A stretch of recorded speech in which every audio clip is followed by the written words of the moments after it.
श्री रेवती त्रिपुरा जी।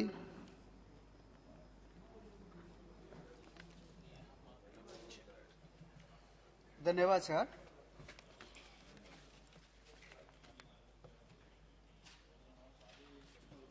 धन्यवाद sir.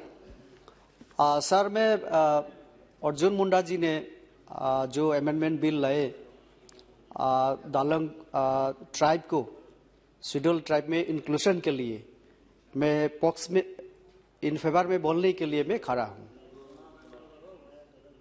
Sir मैं main चर्चा में जाने से पहले मैं त्रिपुरा का थोड़ा सा इतिहास में दोहराना चाहता हूं। यहाँ बहुत सारे एमपीज ने पूरा इंडिया में ट्राइबल के बारे में चर्चा किया। मैं भी बताना चाहता हूं कि त्रिपुरा में भी ट्राइबल लोगों का उसी हाल है, लेकिन मैं ये भी बोलना चाहता हूं एक समय ऐसा था कि जो अभी ट्राइबल या जनजाति हम लोग बोलते हैं, त्रिपुरा में 183 राजाओं ने राज किया पहले। और भारत जब स्वाधीन हुआ उस समय त्रिपुरा एक स्वाधीन राज्यों के तौर पे उस समय इंडिया से अलग था।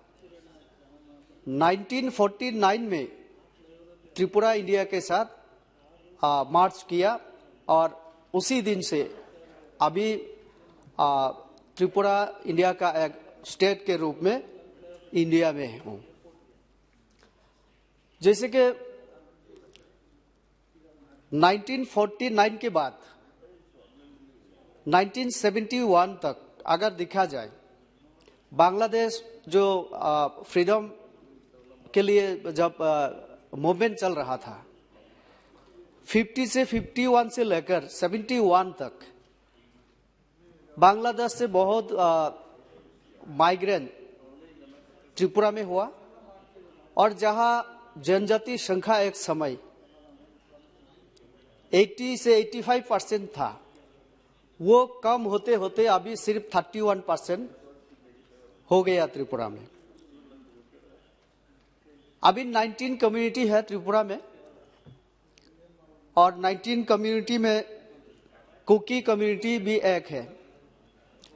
लेकिन उसमें अभी जो बिल लाया गया, दालोंग जो ट्राइब है, ये दालोंग जो समुदाय ये खुद को कुकी बोलने में ये राजी नहीं है, क्योंकि वहाँ का रीजनल जो लैंग्वेज उसमें कुकी का मतलब होता है अनसिविलाइज्ड।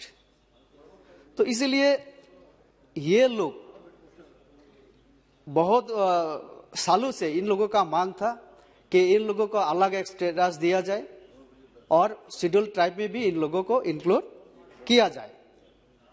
त्रिपुरा सरकार ने, खास करके बीजेपी सरकार जब से त्रिपुरा में आए 2018 से, हम लोगों ने जनजातियों के विकास के लिए काम करना शुरू किया। एक समय यह भी देखा गया, यह कांग्रेसों का साथियों ने, एक दो साथियों ने, खास करके प्रद्युत बदलोई जी और जम्मू कश्मीर से मासूदी जी, इन्होंने भी चर्चा में भाग लिया और बहुत सारे उदाहरण इन्होंने भी दिया।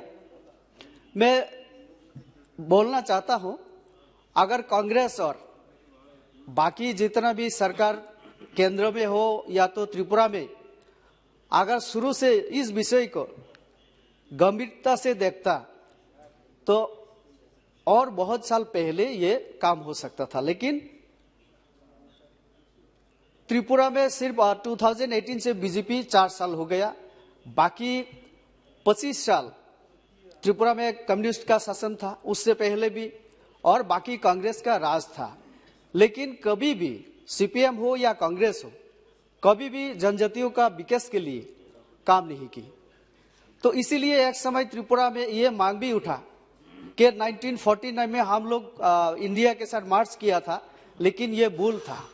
और इसीलिए ये भी मांग उठा था कि हम लोग फिर अलग होंगे। तो अभी भी सर त्रिपुरा में कुछ लोग अभी कोई त्रिपुरा लैंड के लिए, कोई ग्रेटर त्रिपुरा लैंड के लिए ये भी मांग आ रहा है। ये क्यों हो रहा है? ये जो कांग्रेस और बाकी जितना भी दल त्रिपुरा को शासन किया, इन लोगों का गलत जो पॉलिसी था उसके वजह से हुआ। मैं धन्यवाद देना चाहता हूं माननीय प्रधानमंत्री जी को और अर्जुन मुंडा जी को ये बिल लाने के लिए, और खास करके राज्य सरकार विप्लव देव जी की नेतृत्व में जो राज्य सरकार अभी काम कर रही है वहाँ, क्योंकि राज्य सरकार ने इससे पहले एक फील्ड स्टडी किया और इस डालंग कम्युनिटी के बारे में रिसर्च किया, और इसमें जो रिपोर्ट आया दिखा गया कि डालंग कम्युनिटी में शिक्षित का जो संख्या है वो बहुत ज्यादा है। और तापिर गांव जी ने ये भी बोला कि एक थंगा दालुंग जी को कल्चर और इनका कल्चर के क्षेत्र में इनका जो योगदान, उसके लिए पद्मश्री अवार्ड भी दिया गया। तो ये अच्छे उद्योग है। और सर मैं ये बोलना चाहता हूँ कि ट्राइबल वेलफेयर के लिए, डेवलपमेंट के लिए और भी कदम उठाना चाहिए, क्योंकि त्रिपुरा में जो TTADC तापिर गांव जी ने भी बोला, वहाँ 3 टायर सिस्टम जो पंचायत में जिस तहत वो फंड दिया जाता है और TTADC में वो नहीं दिया जा रहा है। तो 125 जो कॉन्स्टिट्यूशन जो अमेंडमेंट वो भी पेंडिंग। बहुत बहुत धन्यवाद रेवती जी, वो देखना चाहिए। बहुत बहुत धन्यवाद। धन्यवाद। श्री इंद्र हैंग सुब्बा जी।